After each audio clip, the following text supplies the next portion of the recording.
YouTube fam, welcome back to my channel. If you're new here, my name's Tina and I make videos on lifestyle, home, and DIY projects every single week. Today we are heading off to the thrift store and I'm on the hunt for some dining, holiday, and also maybe items for a bathroom. I've been itching to make over our powder room, so that is coming up super soon. And I'm keeping my fingers crossed that we'll find some nice decor that we can turn into holiday decor because I really want to deck my whole house out for Christmas. So I'm going to take you guys along, see what we can find, and also thrift flip them. And before we get into it, I wanted to thank today's video sponsor, Grammarly. Grammarly is a tool that I use every single day, and I started using it actually at my first job out of college, and I've been using it ever since. And now it is just super important as someone who works for myself to be really professional, especially since I make a lot of content online. I want to make sure that it sounds the best that it can. And if you haven't heard of Grammarly before, it is a digital writing assistant that you can download for free on your laptop or your computer. The free version is great for basic grammar and spelling suggestions, and if you upgrade to the premium version, it just provides you more in-depth writing feedback, which is great for people like me or a lot of you guys who write a lot of emails at work, or it's super helpful for freelancers and creators who wear multiple hats to communicate to dozens of people every day. And another great tool is their clarity suggestions, which cuts down unnecessary words to write concise sentences, so I really appreciate that as someone who writes a lot of online messaging. Grammarly's free tone detector helps you strike the right tone, whether it's professional, friendly, or formal, and I use it all the time. Grammarly is one of the most helpful extensions that I have on my laptop, and it works where you work, and I really love using it on Google Docs to help me save time and work more efficiently. So if you're applying for a job or writing important emails, you can go to grammarly.com/TinaLay to sign up for a free account. You also get 20% off of Grammarly Premium with my link down below, so make sure you guys check that out. And with that, let's go to the thrift store.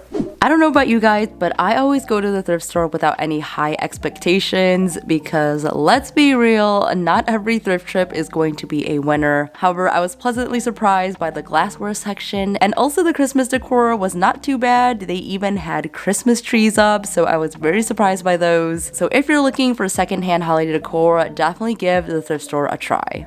I wanted to do a little haul of the things I got and the plan for each of these items. So let's start. Oh my god, too many breakable things in this bag. First, I got a compote bowl, I think that's what it's called, or a pedestal bowl. This was only $1.93 and I just felt like it was the cutest shape. I love making my own floral arrangements, so this is the perfect size bowl.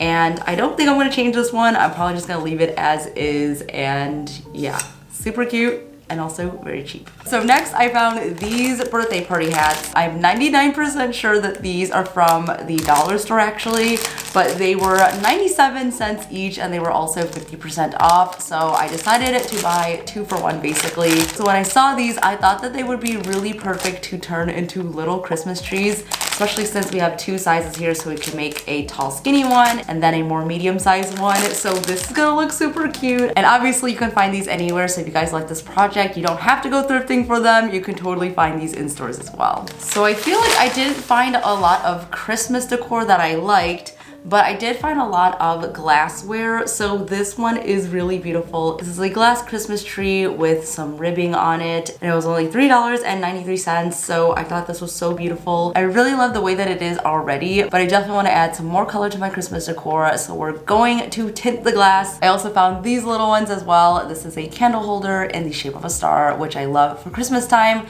And then this one is just a cute little heart tray, and I thought it was so precious, so I had to pick it up. I think these are going to be stunning in different colors, so I'm excited for this project. Every time you go thrifting, you just find one good treasure and that makes the trip worth it. So this next item is definitely the treasure of the trip. So I found, oh, it's actually quite heavy. Table, I will get a better shot of it, but it was only $6. How do I even? You can definitely tell that someone just slopped some paint on here. It is very uneven. I will sand this down to see if it is wood or not. Right when I saw it, I immediately thought of bone inlay tables. This is the exact size and also the shape of it. It has such beautiful detailing on the legs. So that's kind of the look that I'm going for with this table, and I think it's gonna look really amazing, especially styled in a little bathroom. So I think I'm gonna start with this project first since it's going to take the longest, and the first thing I'm gonna do is just to sand it down. I'm trying my best to sand on this table so that we can get a smooth finish of paint. The paint on this piece was very uneven, and I think it's because someone DIY'd it previously. It also looks like they used craft paint, which is definitely not the best option for furniture. Okay, I just barely started standing, and right away I noticed that this is melamine, or it could also be an MDF board, so I can't really sand it down too much, but we're gonna try to get some of the texture off.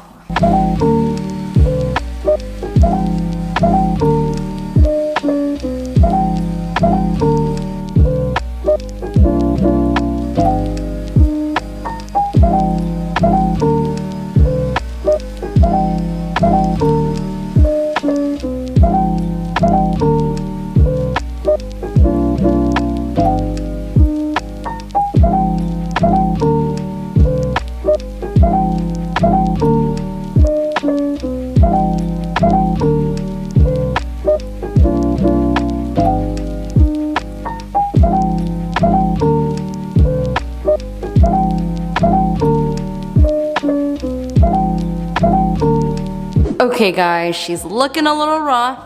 If you're going for the shabby chic look, you could stop right here.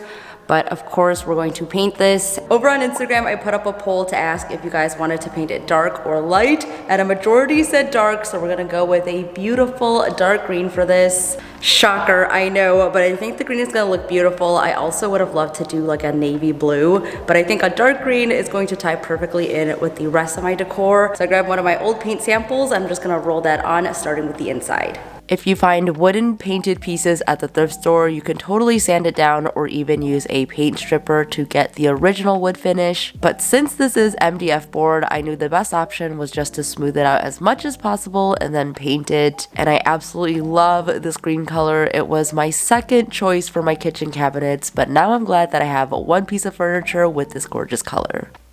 For a future project, I am just dying to flip a furniture piece with some chalk or milk paint one day. I already bought the paint and everything, but I just need to find the perfect piece to do it, so please stay tuned for a future video because that is totally in the works as well.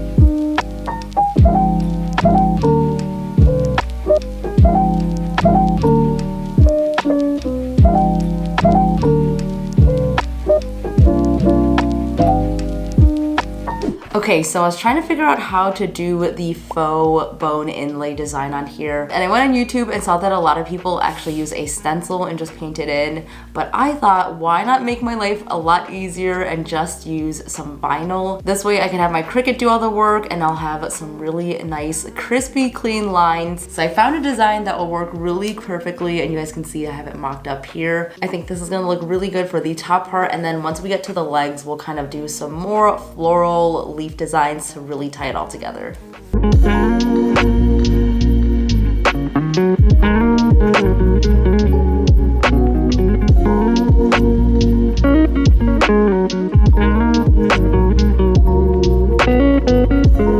So I've marked off the center point here, and this is gonna help me put down our little vinyl. And then from there, I'm gonna see what I wanna do with the rest of the legs.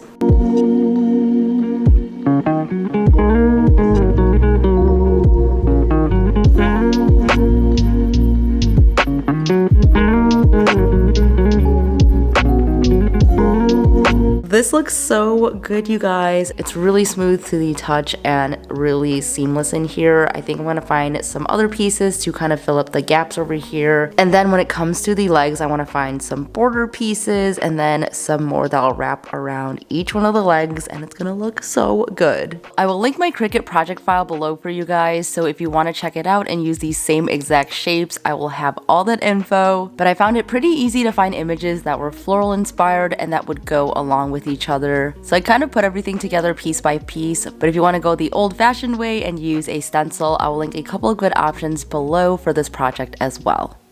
For the sides of the table, I added a floral design that would lay across the top, so we're keeping things pretty symmetrical here, and then I also found a design that would work perfect to line up against the domed edge to highlight the peak.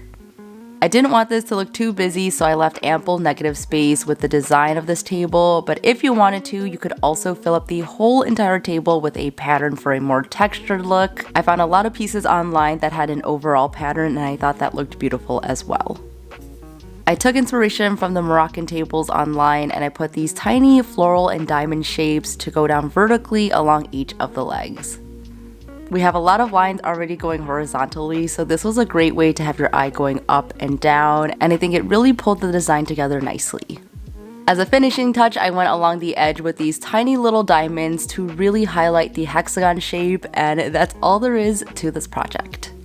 I am totally in love with how this thrift flip came together. It is such a unique piece that is definitely a conversation starter. This side table is so versatile and will work in a lot of different spaces, so I'm really excited to see where it'll end up in my home. I seriously can't believe that I found this for $6 at the thrift store, because now I think it looks like $1,000,000.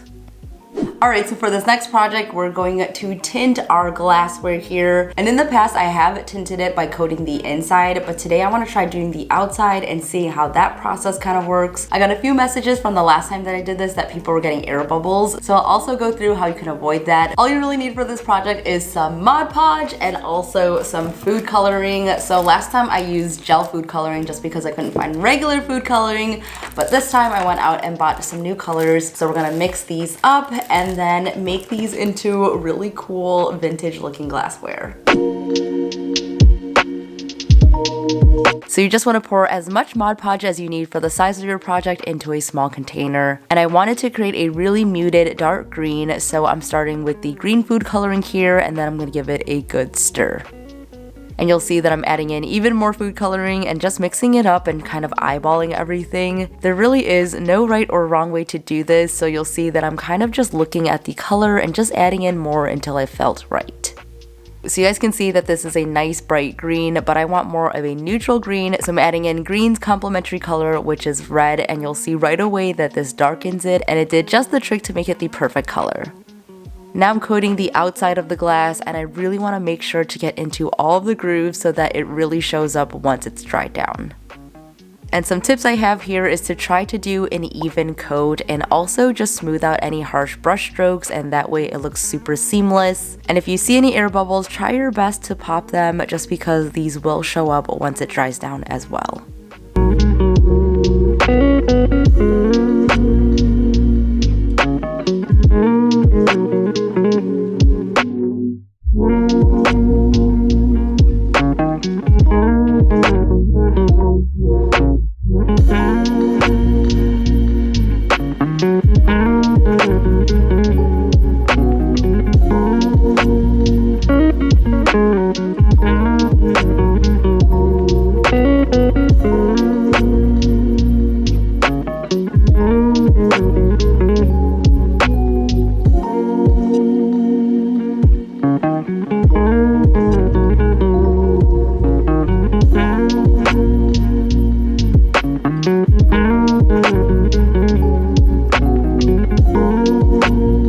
So these are looking pretty good. They're actually dried to the touch already, but I'm gonna put them in the oven just to make sure, and then this project will be done.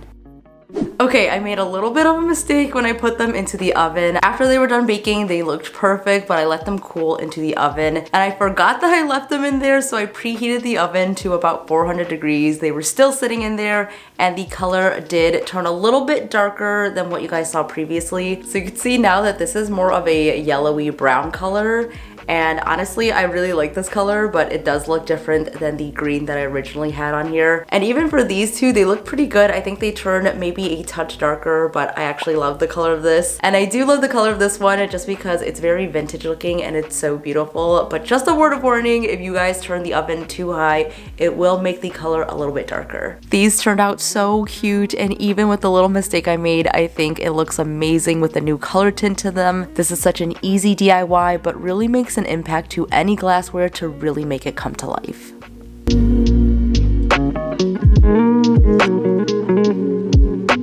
I am absolutely loving everything that I found and flipped today, and let me know in the comments down below which one you guys like the best. You'll definitely be seeing these around the house in future videos, especially with all the holiday stuff. I'm just so in love with them. And again, a big thank you to Grammarly for sponsoring today's video. If you guys want to sign up for a free account, make sure to click on my link down below, and you'll also save 20% off of Grammarly Premium. If you like this video, don't forget to give it a big thumbs up down below and subscribe for new videos every week. And one last plug here, if you're not already following me over on Instagram, make sure that you do. I post on there every single day. And that is it for me today, guys. Thank you so much for watching. Stay inspired, and I'll see you in the next one.